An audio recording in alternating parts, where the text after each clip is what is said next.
खोलेंगे।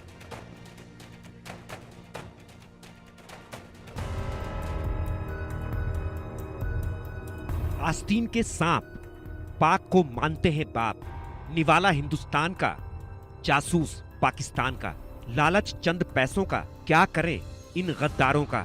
हर हिंदुस्तानी वतन के लिए जान देना चाहता है, देश की मिट्टी को सिर से लगाता है, देश को आन बान शान समझता है।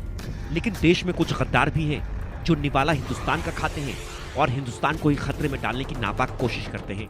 ऑपरेशन सिंदूर केवल पाकिस्तान के लिए काल नहीं है, बल्कि पाकिस्तान के लिए जासूसी करने वाले गद्दारों के लिए भी काल बन गया है। एक एक कर सारे गद्दारों की पोल खुल रही है, सारे गिरफ्तार हो रहे हैं और इनकी करतूत भी लगातार सामने आ रही है। इंडिया न्यूज आज देश के इन गद्दारों की सारी काली कहानी आपको बताने जा रहा है। हम आपको ये भी बताएंगे कि जब भारत ने पाकिस्तान के 9 आतंकी ठिकानों को तबाह किया तो कैसे पाकिस्तान बौखला गया और कैसे उसने अपने सभी जासूस भारत में एक्टिव कर दिए। आतंकी ठिकाना नष्ट होने के बाद पाकिस्तान अपने जासूसों से सोशल मीडिया और दूसरे माध्यमों से भारतीय सैन्य ठिकानों, सेना के मूवमेंट्स, सैन्य बेस, एयरबेस की संवेदनशील जानकारियां मंगाने की कोशिश करने लगा। इसके लिए इन जासूसों को पाकिस्तान से PayPal payment app, online gambling app, blockchain technology, हवाला, यूपीआई और क्रिप्टो करेंसी के जरिए 20,000 से लेकर 1 लाख रुपए मिले। दुनिया जानती है हिंदुस्तान अगर पाकिस्तान में टारगेट को सटीक तौर पर ध्वस्त कर सकता है तो देश के अंदर छिपे गद्दारों की भी पहचान कर सकता है। दरअसल सीज फायर के बाद भारतीय खुफिया एजेंसियों के रडार पर वे सोशल मीडिया अकाउंट और फोन नंबर आए जो लड़ाई के दौरान लगातार एक्टिव थे और आईएसआई उनसे संपर्क में थी। जब पैसों के ट्रांजैक्शन की पड़ताल हुई तो पाकिस्तानी जासूसों की जानकारी मिलती गई। सूत्रों की माने तो ऑपरेशन सिंदूर के दौरान पाकिस्तान से भारत में हुए हवाला, यूपीआई और बिटकॉइन ट्रांजैक्शन की जानकारी डार्क वेब पर मिली। इन ट्रांजैक्शंस की पड़ताल में पाकिस्तान की जासूस ज्योति मल्होत्रा, अरमान देवेंद्र सिंह ढिल्लो, मोहम्मद मुर्तजा अली, सुखप्रीत सिंह, करणबीर सिंह, नोमान इलाही, हारून, तुफैल, सुखदेव सिंह गोहिल, शहजाद और मोतीराम जाट की जानकारी मिली। सारी जानकारी होम मिनिस्ट्री को दी गई, लेकिन यदि कार्रवाई में थोड़ी भी देर होती तो जासूस भाग सकते थे। इसलिए तय किया गया कि जो जासूस जिस राज्य का है वहां की जांच एजेंसी को पकड़ने की जिम्मेदारी दी जाए। इतना ही नहीं, पाकिस्तानियों से संपर्क रखने वाले 10,000 से ज्यादा सोशल मीडिया अकाउंट रडार पर हैं। सूत्रों के मुताबिक भारतीय खुफिया एजेंसियों को पाकिस्तान से संबंध रखने वाले एआई बेस्ड एडवांस टेक्नोलॉजी आधारित सॉफ्टवेयर के जरिए 5 लाख से अधिक सोशल मीडिया मिले हैं। इनकी स्क्रूटनिंग करने से पता चला है कि कुछ के रिश्तेदार पाकिस्तान में हैं, तो कुछ यूं ही रैंडम तरीके से पाकिस्तान के संपर्क में हैं। वहीं कुछ social media account Facebook, Instagram और अन्य माध्यमों में पाकिस्तान के लोगों की एंट्री तो है, मगर उससे कभी बातचीत के सबूत नहीं मिले हैं।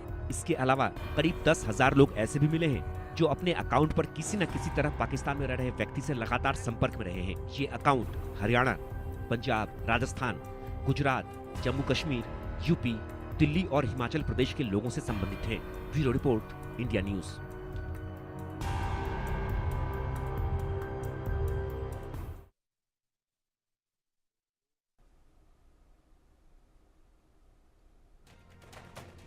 फियर, खौफ, डर पाकिस्तान का स्वभाव है, क्योंकि उसकी करतूत वैसी है। चरित्र आतंकियों को पालने पोसने का है, लिहाजा पहलगाम में आतंकी हमले को अंजाम दिया।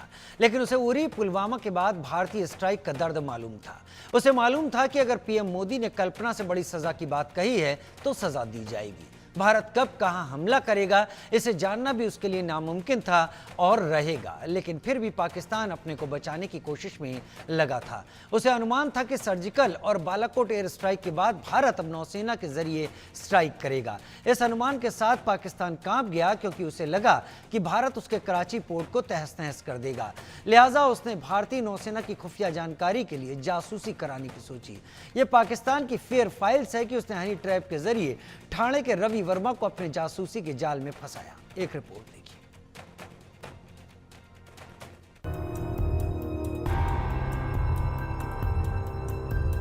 भारत से स्ट्राइक का डर, मुनीर कांप रहा था थर थर। इस बार इंडियन नेवी से डर, तैनात किया गुप्तचर। रवि नौसेना में पाक भेदिया, कराची पोर्ट पर था खतरा। पाकिस्तान को मालूम था कि पहलगाम आतंकी हमला कर उसने अपने पैर पर कुल्हाड़ी मार ली है। अब उसे सता रहा था भारत के हमले का खौफ। पाकिस्तान जानता था कि हिंदुस्तान कब कहां हमला करेगा।